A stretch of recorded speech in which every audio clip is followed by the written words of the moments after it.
आज हम James Harriet की लिखी एक बहुत ही मजेदार कहानी की चीर-फाड़ करने वाले हैं। नाम है अ ट्रायम्फ ऑफ सर्जरी। हाँ, और नाम सुनकर तो यही लगता है कि भाई कोई बड़ा ऑपरेशन हुआ होगा, कोई मेडिकल ड्रामा होगा। बिल्कुल, लेकिन कहानी का सबसे बड़ा मजा और कह सकते हैं कि उसकी पहेली ही यही है। कि इसमें कोई सर्जरी है ही नहीं, एक भी टांका नहीं लगता। तो फिर ये सर्जरी की जीत आखिर है क्या? आज हम इसी की तह तक जाएंगे। और सबसे दिलचस्प बात यही है, हमारे पास जो जानकारी है वो इस कहानी की एक एक परत को खोलती है। तो चलिए शुरू करते हैं। ठीक है, तो सबसे पहले कहानी के किरदारों से मिलते हैं। 3 मुख्य किरदार हैं। एक है मिसेस पम्फ्रे, जो बहुत अमीर हैं।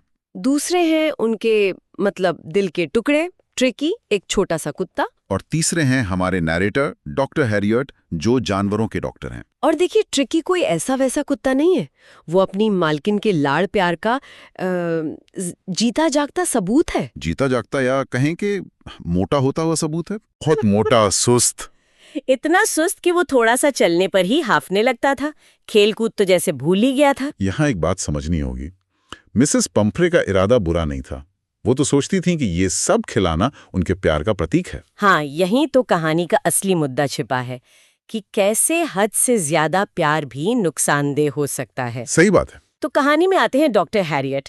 वो ट्रिकी की हालत देखते हैं और मिसेस पम्फ्रे को सीधी सादी सलाह देते हैं बिल्कुल साफ साफ कहते हैं कि भाई इसका खाना कम करो, मीठा तो बिल्कुल बंद कर दो और इसे रोज एक्सरसाइज कराओ। लेकिन मिसेस पम्फ्रे के लिए ये करना नामुमकिन था। उन्हें लगता था कि अगर ट्रिकी को भूखा रखा तो वो मर जाएगा, कमजोर हो जाएगा। तो उन्होंने डॉक्टर की सलाह को क्या कहते हैं नजरअंदाज कर दिया। यहीं पर उनका कैरेक्टर उभर कर आता है। वो बहुत भावुक है और उनका प्यार उनकी समझदारी पर हावी हो जाता है। और फिर वही हुआ जिसका डर था। हाँ, ट्रिकी की हालत बहुत ज्यादा खराब हो गई। एकदम निढाल, खाना पीना सब छोड़ दिया, हिल भी नहीं पा रहा था। तब डॉक्टर हैरियट ने एक कड़ा फैसला लिया। उन्होंने कहा कि अब एक ही उपाय है, ट्रिकी को 15 दिन के लिए अस्पताल में भर्ती करना होगा। मिसेस पम्फ्रे का तो दिल ही टूट गया ये सुनकर, पर वो मान गई। और फिर आता है कहानी का एक बहुत ही मजेदार हिस्सा। हाँ, वो सामान की लिस्ट। अरे, उन्होंने ट्रिकी के साथ क्या क्या नहीं भिजवाया। उसके कंबल, अलग अलग मौसम के कोट, खिलौने, बिस्तर, नाश्ते का कटोरा अलग, दोपहर के खाने का अलग। ये लिस्ट सिर्फ सामान नहीं है ना, ये मिसेस पम्फ्रे की सोच को दिखाती है। बिल्कुल, वो मानती हैं कि इन चीजों के बिना ट्रिकी ठीक हो ही नहीं सकता, जबकि असल समस्या तो यही चीजें थीं। तो ट्रिकी अस्पताल पहुंच गया।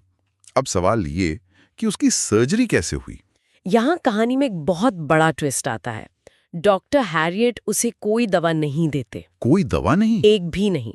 इलाज बहुत सीधा साधा था। उसे कोई भी भारी खाना नहीं दिया गया, तो फिर दिया क्या गया? सिर्फ पानी। पहले 2 दिन सिर्फ पानी। अच्छा। हाँ, शुरुआत में तो वो बस सोता रहा, लेकिन धीरे धीरे उसकी भूख जागी। और असली बदलाव कब आया? असली बदलाव तब आया जब ट्रिकी अस्पताल के दूसरे कुत्तों के साथ घुलने मिलने लगा। वो उनके साथ दौड़ा, खेला। और खाने के लिए छीना झपटी भी की? यही उसका असली इलाज था। कोई सर्जरी नहीं हुई, बस उसकी पूरी की पूरी जीवन शैली बदल दी गई। अगर इसे हम बड़े नजरिए से देखें तो ट्रिकी का ठीक होना ये बताता है कि बीमारी हमेशा दवा से ठीक नहीं होती। सही बात है, कभी-कभी सही माहौल और अनुशासन दवा से ज्यादा काम करता है। लेकिन कहानी में एक और मजेदार पहलू है। हाँ, अंडे और वाइन वाला।